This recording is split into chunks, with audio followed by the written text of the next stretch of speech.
Hello everyone. Today I'm going to be showing you some fun stuff about color and your webcam. Now, this is not me speaking. This is a recording I had to use outside of seeing me live. So ignore what they're saying, but this is behind the scenes in my Xsplit software, and I'm going to be showing you how to change the color on your computer. Well, actually, no, on your software. So I've got two scenes here, and each scene has a Logitech Brio in each scene, so I can change one scene's color from another. So I've opened up the webcam here and it has different choices. And so the first thing we're going to look at is chroma key. I've just turned off the green screen and matched it to the green color just in that scene, so it's black. And then you can put a scene behind that, but chroma key works really well in this software, Xsplit, because as you can see, my curtain is very wrinkled, but you can't see any wrinkles in my other scene where I've hidden it, as they say. So, and then they have the parts to adjust color. So this is brightness, and this is in each scene. So you can go up and down with the scene. It has certain defaults, of course, and so you just fiddle with it until you find something that you're happy with in terms of the brightness. And then we have contrast. So obviously that contrast is very high, and then to very low. Once you go down, there's the low contrast, and you just find the one that you're happy with for the scene. And then we have alpha, and alpha is just basically I'm getting the image in there. It seems to disappear, so we'll have to talk about that later. That's one of these things you don't know about. And then we have hue, so you can change the hue of the scene. They're basically from green to red to yellow, more yellow. Let's see where we're going here. We haven't done anything. That's where we go. We're going very green on that end, and then yellow, and then it probably will be red at some point. But yeah, it's a little yellowy red. So we're just adjusting the colors to make it look like we want it to. And then we have saturation, which is the next one. And that'll be how much color to put into the scene. So right now it was okay, but this is way too much saturation for the color. And obviously you can go all the way back to black and white and remove all saturation. So you have quite a good control of your colors and your hues and your saturation. And then you can, of course, find the one that you like the best. Or you can reset it to what was set before. And then you can also change the color of the background, but I don't use that. I use green screen and chroma key. And as you can see, each scene is different and separate, different colors. You can control each scene with each webcam. So you could have different colors in each scene depending on the person's hue or what you want to show. So these are two scenes with two webcam settings, and so basically two webcams in each scene. So one webcam, even though it's the same webcam, it has different settings for each scene. That's what I wanted to say. So that's quite powerful. You can do that just like a studio.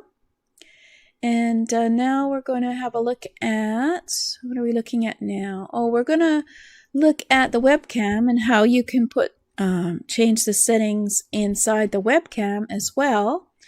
And if you didn't know that, there's an advanced section that's very good.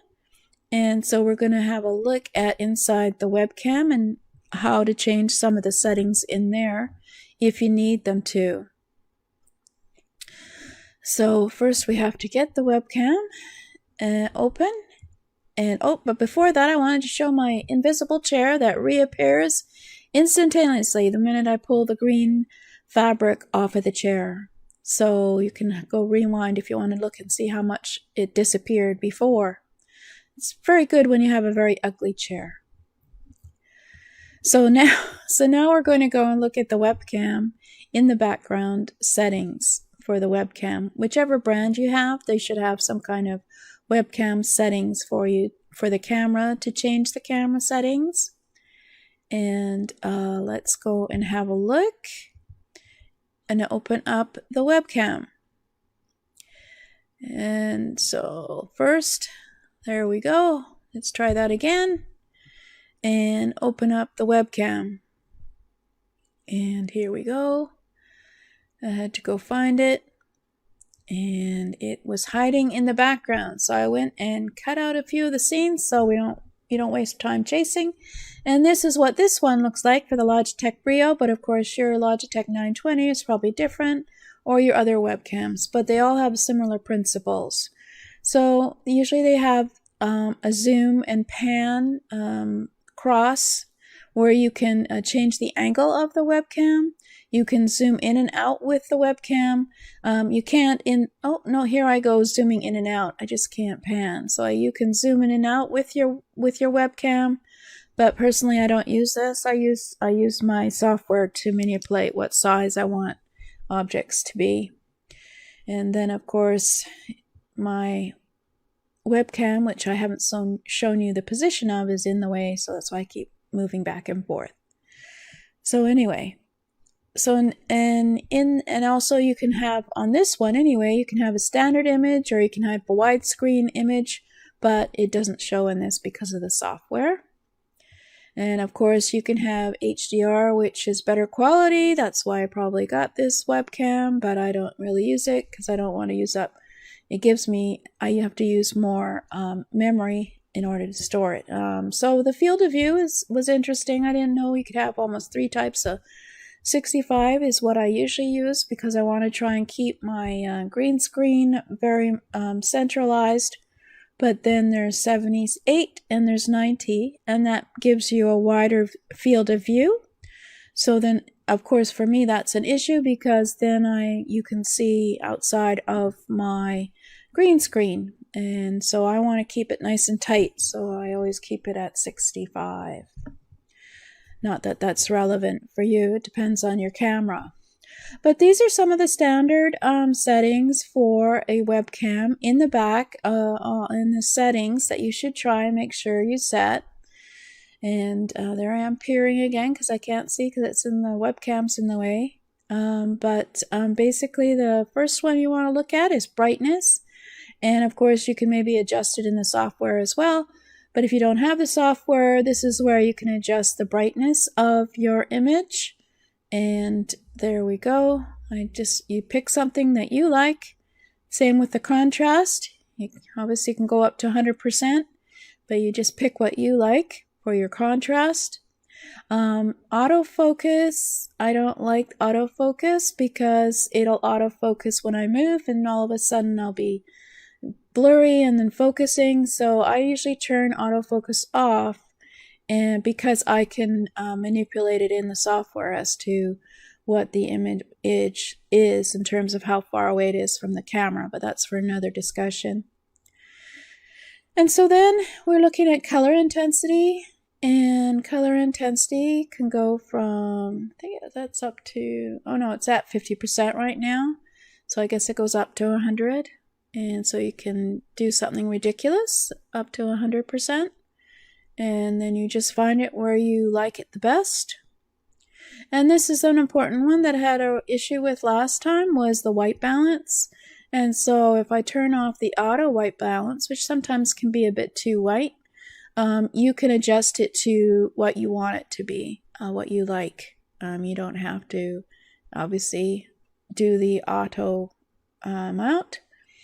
And regardless, I think I have a bit of a pink in my cheeks already, so I don't have to do too much, but I don't want it to be as white as it was yesterday. So I'll try and get some color in my face. So there you go. Inside your webcam, you can change all your colors if you don't have the software I have. And as you can see just by comparing the two, they are quite different. The other one is quite red and blurry, and the one on the right is a bit more human. There you go.